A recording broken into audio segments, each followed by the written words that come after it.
Hello friends, welcome to my mini vlog. सकाळ मु उठी सब कपड़ा सफा करी गाधे आसली आउ छात पर सब लुगा सुखई दौची। गरम तो बहुत जोर हो बेंगलोर, खरा भी प्रचंड होपर मुंड जेहतु सफा करते टाउल भल कि पोछिकी आसली। एपटे टे रेडी हो मुंड कुटी सिंदूर फिंदूर लगे पूरा रेडी करी भर लेट हो गला तो स्वस्ति बापा को कहली मुझे स्वस्ति को खुए दियो। सी 2-3 चामच खुएला जहाँ रहा मुझे खुएदेली।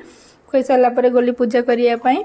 पूजा करने समय कैमेरा जो रखी स्वस्तिक तो से कैमेरा आगे मुँह देखी दूसरी निज मुँह देखा से पूरा खुशी हो जाऊँगी। आईटा को धरिक मुँह देखुची तो एमती कर मना कलर शुणुना कैमेरा पकईदेला।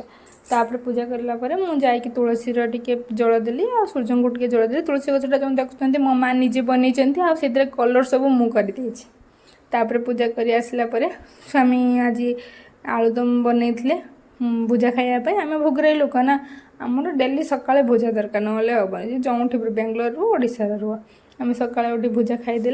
स्वामी की कहती आलू पियाज चाउल सब सरी जाते जाऊँ नहीं आसब से नहीं आसिले आनिक सब रखीदेली। वीडियोटा भल लगुले लाइक सब्सक्राइब कर।